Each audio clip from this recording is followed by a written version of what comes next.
నమస్కారం. జై శ్రీమన్నారాయణ. నేర్పించడమే ప్రధానం. నేర్చుకోవడం, నేర్పించడం అని రెండు విషయాలు ఉన్నాయి.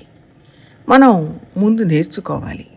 అది అర్థశాస్త్రమే కానీ, వర్తక శాస్త్రమే కానీ, సైన్స్ కానీ, ఆధ్యాత్మికం కానీ ఏదైనా ముందు మనం నేర్చుకోవాలి. అది చాలా ముఖ్యం. అది పూర్తయ్యే వరకే మనకు అమ్మయ్యా అనిపిస్తూ ఉంటుంది. మనం పిల్లల్ని స్కూల్లో చేర్పిస్తున్నాం. 1వ క్లాసు దానికంటే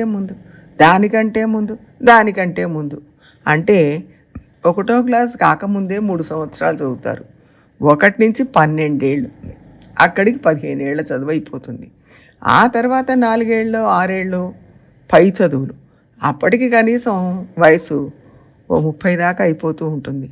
అప్పటికల్లా అమ్మయ్యా అనిపిస్తుంది. ఊపిరి పీల్చుకుంటారు. ఇక అప్పుడు నేర్పించాలి అంటే ఓపిక ఉండదు. చాలా కష్టంగా ఉంటుంది. దాన్ని దాటి చాలామంది నేర్పించడానికి కూడా వస్తున్నారు. అంటే చాలా గొప్ప విషయం. ఈ రోజుల్లో టీచర్లు దొరకడం చాలా కష్టం. వాళ్ళు బాగా చదువుకొని ఇతరులకు నేర్పించాలనే కోరిక కూడా ఉండాలి. అందుకని అది అంత సులభం కాదు. ఇది అన్ని విద్యలకు వర్తిస్తుంది.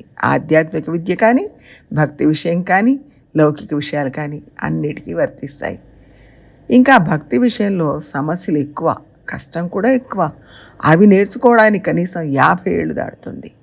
ఎందుకంటే మిగిలిన విషయాలు నేర్చుకొని ఉద్యోగానికి వెళ్ళి పెళ్లి చేసుకొని పిల్లల్ని కని వాళ్ళని పెంచి పెద్ద చేసి ఆ తర్వాత ఇక్కడికి వస్తారు. దాదాపు రిటైర్ అయిన తర్వాత వస్తారు. నిజంగా ఆ వయసులో విశ్రాంతి తీసుకోవాలనిపిస్తుంది. కానీ అప్పుడు ఆత్మ గురించి, పరమాత్మ గురించి చాలా విషయాలు అయ్యో ఇన్నాళ్ళు నేర్చుకోలేదే అనే కోరికతో నేర్చుకోవడానికి వస్తారు. ఉద్యోగం నుంచి విశ్రాంతి తీసుకున్న వాళ్ళు ఎక్కువగా ఉంటారు. అలా నేర్చుకోవడానికి 2-3 ఏళ్ళు పట్టొచ్చు.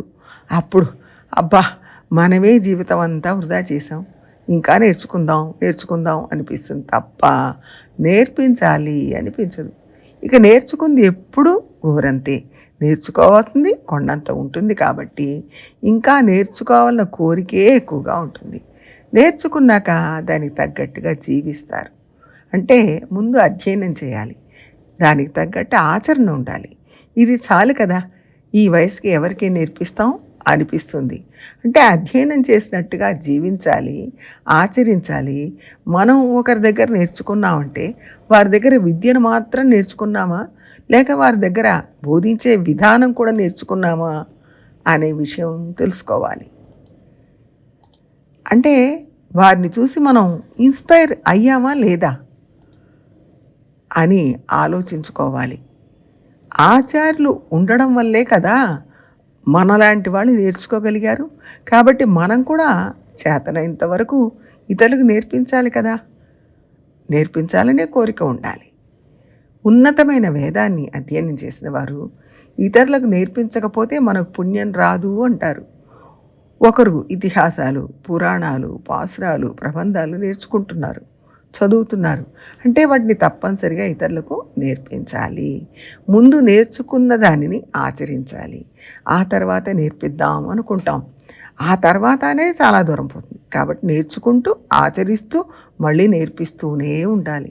ఇంకా నేర్చుకుంటూ అంటే మనకు వాల్యూ ఎడిషన్ అవుతుంది. అంటే మన విలువ పెరుగుతూ ఉంటుంది. నేర్పిస్తే వాల్యూ ఎడిషన్ అవుతుందా? కాదేమో. మనం కాలాన్ని వృధా చేస్తున్నామేమో అనుకోవచ్చు. కాదు, అలా కాదు. కృష్ణుడు గీతలో ఏం చెప్పాడో చూడండి. ఈ గీతను ఎవరైతే ఇతరులకు నేర్పిస్తారో వాళ్ళ మీద నాకు ప్రీతి ఎక్కువ, వాళ్లకు ముక్తినిస్తాను అని చెప్పాడు. కాబట్టి నేర్చుకుంటే వాళ్ళకే ప్రయోజనం, నేర్పిస్తే అందరికీ ఉపయోగం. కాబట్టి ఎవరైతే నేర్చుకుంటున్నారో వాళ్ళు నేర్పించడం కూడా తప్పనిసరిగా చేయాలి. అందుకని తప్పుగా నేర్చుకోకూడదు, కరెక్ట్గా నేర్చుకోవాలి. కాన్ఫిడెన్స్ దొరికిన తర్వాత ఇతరులకు నేర్పించడం మొదలుపెట్టాలి. కరెక్ట్గా నేర్పించాలి. అప్పుడే నేర్చుకున్న దానికి ఉపయోగం, మనం నేర్చుకోవడం వల్ల లోకానికి ఉపయోగం, భగవంతుడికి కూడా మన మీద ప్రీతి కలుగుతుంది. ప్రయత్నం చేద్దాం. జై శ్రీమన్నారాయణ. జై శ్రీమన్నారాయణ. మీకు రోజు ఈ వీడియోలో శ్రీమణిహారం అనే యూట్యూబ్ ఛానల్ నుంచి వస్తున్నాయి. మీరు రోజు విని మీ అభిప్రాయాలు మాకు తెలియజేస్తే బాగుంటుంది. మీ అభిప్రాయాలు మాకెంతో విలువైనవి. దాంతో పాటు శ్రీమణిహారం యూట్యూబ్ ఛానల్‌ని సబ్స్క్రైబ్ చేసుకొని వీడియోలను లైక్ చేయాలని ఆశిస్తున్నాం. మీ ప్రోత్సాహమే ఈ కార్యక్రమాన్ని ముందుకు సాగించడానికి సహాయపడుతుంది. జై శ్రీమన్నారాయణ.